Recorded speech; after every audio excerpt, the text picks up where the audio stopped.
My brother's daughter said she thinks she's special because she's childless and rich. My mom laughed until she cried. I didn't. I just stood up, kissed my grandma goodbye, and left.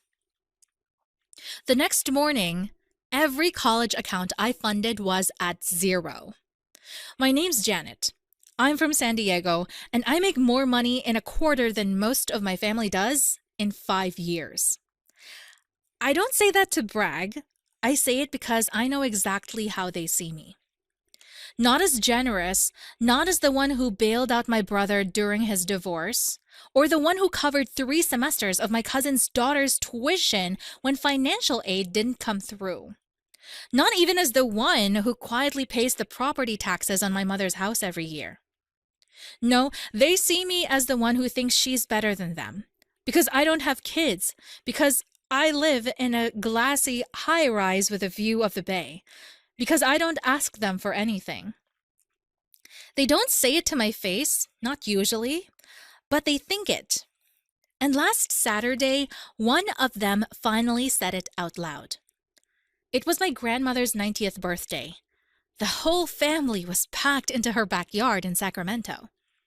Tables covered with plastic tablecloths, kids weaving between legs with cakes on their faces. Someone's Bluetooth speaker playing a playlist that hadn't been updated since 2012. I flew in that morning straight from a pitch meeting in LA. First class. Slept the whole flight. No one asked me about it. I'd been there maybe an hour, made small talk, hugged people, complimented the coleslaw. I was sitting near the end of the table sipping lemonade when Madison, my brother's daughter, walked over and dropped the grenade. She thinks she's special because she's childless and rich. Just like that. No lead up, no context. She said it to no one in particular. But loud enough for everyone to hear, and then she smiled like she just dropped the line of the day. My mom, sitting across me, started laughing so hard she had to cover her mouth with a napkin. A few others joined in. I looked around. Not one person looked uncomfortable. Not one person said, maybe that was out of line. So I stood up. I didn't say a word. I walked over to my grandmother, kissed her cheek, told her happy birthday, and left. No scene, no storming, just done. The next morning I got up, made coffee, opened my laptop, and logged into the college savings account. I'd set them up years ago, 5 in total. One for Madison, her younger sister, 2 other nieces, and my cousin's son. Every month, money went in automatically, quietly, no fanfare. They were all on track for 6 figures by the time the kids graduated high school. By 7:42 a.m., every account was empty. By 8:05, I had my first missed call. My brother, then my cousin, then my mother. Madison sent a text that just said, "Wait, what?" followed by 5 question marks. I didn't respond. I blocked her instead. Then I went for a walk, got a latte, and turned off my phone. No one had ever heard silence from me before. They were about to find out just how loud it could get.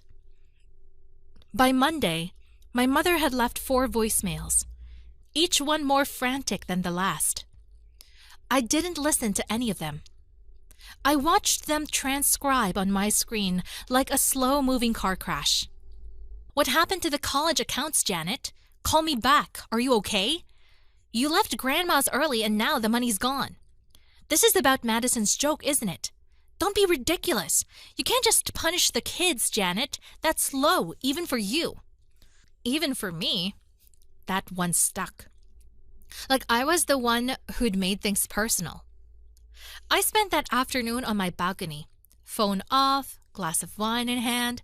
San Diego was cool and breezy, and the chaos felt far away. For the first time in years, I didn't feel like the family wallet with a pulse. By Tuesday morning, the emails started. My cousin emailed first. Subject line, "Just want to talk." He wrote a paragraph about how grateful they were for my help over the years and how his son was counting on that money for college. He didn't agree with what Madison said, and that kids say dumb things sometimes. Said they were all just joking. Then came my brother's email. Longer, defensive. He said Madison was a teenager and I'd overreacted. He told me he was struggling financially, that Madison was expecting to go to Oregon State next fall, and now everything was up in the air. He threw in a line about he always knew I'd pull something like this eventually. I didn't reply. Then something unexpected happened. That evening, my cousin's wife called. Not a text, not a voicemail, a real call. I let it ring out. Then she texted, "Hey Janet, I know you're upset. I would be too. I just want you to know that we appreciated everything you did, even if we didn't always say it. You didn't deserve that. I hope you'll come around eventually. But if not, I still wanted to say thank you." It was the first real thing anyone had said since the party. It wasn't groveling. It wasn't guilt-tripping. Sounded like honesty. I didn't respond, but I didn't block her either. By Wednesday, my grandmother called. Her voicemail was short. "Janet, I love you." So that one I saved.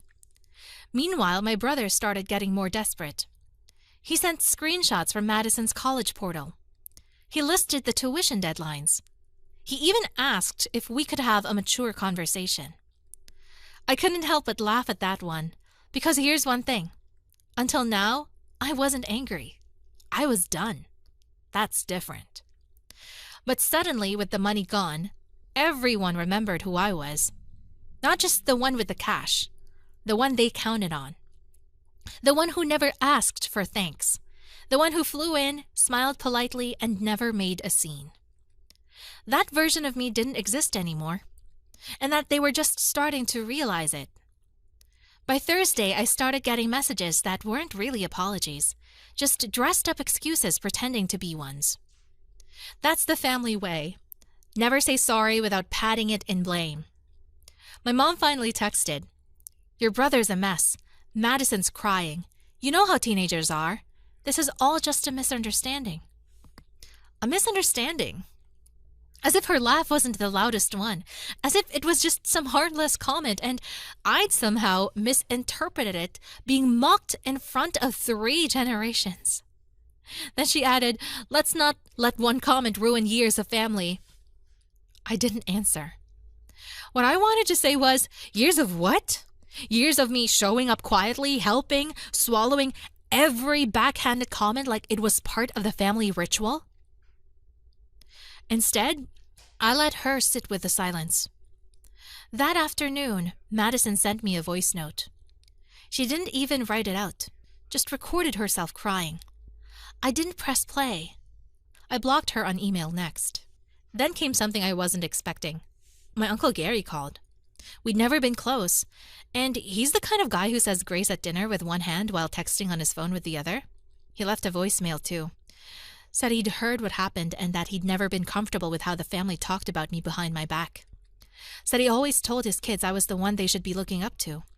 That I'd done things on my own terms and maybe that's what made them so bitter. Then he said something that stuck. Sometimes people don't appreciate a bridge until they've burned it. He hung up after that. Didn't ask me to call back.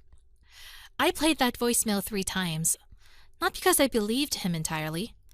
Gary isn't exactly known for his moral backbone, but because it confirmed something I hadn't fully admitted to myself. This wasn't just about one comment from Madison. This had been building for years. I started remembering things. Like when I paid for my mom's roof repair and she told everyone the bank helped her out. Or when I flew Madison and her sister to Disneyland 2 summers ago and they told their friends their dad surprised them. Or the time my cousin needed a lawyer and I covered the retainer and they said they figured it out somehow. I wasn't just excluded. I was invisible. But now, suddenly stripped of their safety nets, I was the only one they could see. I thought maybe the quiet would be enough. I was wrong. By Friday, the panic turned into strategy. and they started trying a new approach, pretending to care. Friday night, I came home to flowers at my door. No note, no signature, just a slick, overpriced bouquet that screamed guilty money. I didn't even bring it inside. Left it on the floor of the hallway and stepped over it. That night, around 10 p.m., I got a notification from Venmo. My brother sent me $50 with the caption, "For coffee. Sorry about last weekend." I stared at it for a while. It was so weird it made me laugh. $50 from the man whose daughter called me a walking ATM. A man I had personally bailed out of debt when he defaulted on his car loan 3 years ago. I declined it. 2 hours later, I got a DM on LinkedIn from someone named Rachel Haynes. I didn't recognize the name at first, but the message gave it away. "Hi, Janet. I'm Madison's college counselor. I was hoping we could chat. She's deeply upset about everything that's happened and mentioned that you're a key part of her college plans. Would love a moment of your time." I sat there rereading it, trying to process what I was actually looking at. They gave my name to her school counselor. And not just gave it. Madison told this woman I was responsible for her education. And now they were hoping I'd explain why I'd suddenly dropped off. I didn't respond, but I did click on Rachel's profile. Under education, I saw UC Davis. That made me smile for a second. I donated to their Women in STEM program 2 years ago. Quietly, of course. The next morning, it got stranger. I got an email from an old family friend, someone I hadn't talked to in years, asking if everything was okay. She said my mom had told her I was going through a lot emotionally and to keep me in her prayers. So now I was being painted as unstable. And I realized they weren't just panicking. They were trying to spin the narrative before I could. They thought if they looked worried enough, said the right things to the right people, they could frame this as me having some kind of breakdown. That way, if the family support dried up, it wouldn't be about them. It'd be poor Janet, so sad, so lost, so emotional. They weren't just trying to fix things anymore. They were trying to control the story. That's when I decided to flip the script. I didn't block my brother. I didn't respond either. I let it sit. Then I posted something. Not on Facebook where they expected me to. On LinkedIn, where I knew they'd never go looking. Just a short update. Excited to be redirecting some of my resources toward new scholarship projects for first-generation college students. Grateful for the opportunity to support those who truly value education, gratitude, and personal growth. 10 minutes later, I got a text from my cousin's wife. "Are you starting a scholarship fund?" I didn't answer. That afternoon, I donated $20,000 to a local program that helps single mothers go back to school. I sent them a message with the donation. "This is in honor of every woman who got told she wasn't enough without a husband or a child. Use it well." Now the silence wasn't mine anymore. It was theirs. The following week was quiet in the most satisfying way. No texts, no calls, just radio silence from a family that had finally run out of angles. Then out of nowhere, my cousin Michelle showed up in San Diego. She didn't tell me she was coming, just sent a text that said, "In town, can we talk?" I ignored it. She texted again an hour later. "I'm downstairs. Not here to fight, just want to see you." I looked out my window and there she was, standing by the coffee shop across the street, holding her phone in both hands like she wasn't sure what to do with them. I almost laughed. Michelle hadn't made time to visit me once in 5 years. I'd flown up to Sacramento at least a dozen times. She was always too busy to come down. I didn't go outside. I let her stand there until she gave up and walked away. That night, she sent one last message. "I get it now, I really do. We've been awful, not just Madison, all of us. I think we all just got so used to you being the one who gave without asking. We stopped seeing you as a person. I'm sorry." I didn't reply. And then something happened that made my chest tighten. My grandma sent me a letter, handwritten, no stamps. Someone had clearly dropped it off. Just one sheet of paper folded in 3. "Janet, your presence was missed this week. Your absence is louder than your silence. I don't know what they did.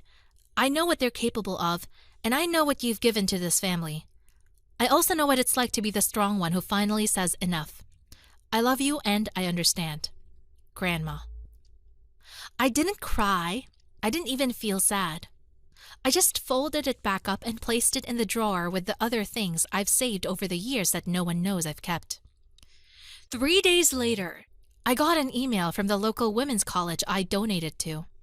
They invited me to speak at a spring panel. They said they loved what I'd written about education, growth, and gratitude. They wanted me to tell my story. I agreed. The same day, I got another Venmo from my brother. This one was for $1. Caption, please don't shut me out forever. I was wrong. I didn't decline it this time. I let it sit there. A digital reminder of what it took to get them to see me at all. It had only been a week since that backyard comment, but everything had shifted. They used to treat me like a bonus feature. Now they looked at me like I was the foundation, and they finally noticed what it felt when it cracked. I hadn't cut them off because I hated them. I cut them off because I was done feeding people who bit the hand and then laughed about it in front of the table. And they knew now I wasn't coming back the same way. Fiddle all. It happened a week after Michelle stood on my street and left with nothing. I got an invitation in the mail. Not a text, not an email, a real envelope. Thick paper, my name written in careful script. Inside was a card. We're having dinner, just us. No kids, no noise, just family. We'd like to talk. Sunday, 6 p.m. Grandma's. No signatures, no guilt tripping, just the ask. I set it on my counter and left it there for 3 days. Didn't say yes, didn't say no. I wanted to see if they'd followed up. They didn't. Sunday came. I put on a plain black dress, nothing flashy. Drove up, parked 2 blocks away, took my time walking. Sunday came. I put on a plain black dress, nothing flashy. Drove up, parked 2 blocks away, took my time walking. The second I stepped into Grandma's house, I knew something was different. The usual chaos was gone. No casserole pans, no screaming kids, no blaring music. Just my mother, my brother, Michelle, and Grandma at the table. Plates were set. Water, not wine. No one was smiling. I didn't sit right away. Just stood there waiting. My brother was the first to speak. He said he was sorry, that he should have said something at the party, that he laughed because he thought it would blow over like everything else, that he was used to me being the one who swallowed things. My mother went next. She admitted she'd laughed because it was easier than confronting what Madison said. Said she thought I'd always forgive her, no matter what, that she never realized I might not. Michelle said she realized too late that the money wasn't the gift. I was. And then she said it. You were never trying to be special. You were just trying to be seen. I finally sat down. We talked for 2 hours. No drama, no tears, just raw honesty that had been missing for decades. Grandma didn't say much, but when everyone else was quiet, she looked at me and said, "They've changed, but so have you." And she was right. They didn't ask me to turn the accounts back on. No one begged for a second chance financially. They knew better. What they wanted wasn't money, it was me. But they didn't get the old version, the quiet giver, the background checkbook. That Janet was gone. They'd spent years thinking I had everything because I had money and freedom, but all I ever wanted was to be treated like more than a resource. That night, I left with nothing in my hands. No leftover, no guilt, no secret pressure to fix anything. And for the first time in years, I didn't feel used. Hurt, and they finally understood what it cost to lose someone who never asked for much except respect. The update. I didn't forgive them that night. I let them speak. I listened and I left. No dramatic hugs, no declarations of a fresh start, just a calm, clean exit. That was new for all of us. By Monday, the group texts lit up again. Not the usual noise. No memes, no birthday reminders, just messages like, "Thanks for coming, Janet. Dinner meant a lot. We're trying to do better." I didn't reply. The thing they still didn't quite understand was this. Apologizing didn't reset the balance. This wasn't a board game they could restart. Some damage doesn't reverse. It just becomes part of the structure. By Friday, my mother called, left a voicemail that surprised me. I talked to Madison. She's embarrassed. Says she doesn't even know why she said what she said. I told her she needs to write you a letter. Not to fix anything. Just because it's what decent people do. She paused. I know I didn't raise her to be cruel. But I also know I didn't raise her to understand what generosity looks like. That's on me. I saved that one too. A few days later, I got an email from Madison. It was short, not dramatic, not performative. I said something awful. I can't take it back. You were always there for us, and I never once said thank you. I don't expect you to forgive me, but I needed to say that. You deserved better. I didn't respond, but I didn't delete it either. Things didn't go back to how they were. They shifted quietly. Michelle started checking in once a week, just to say hi. My brother stopped asking for anything.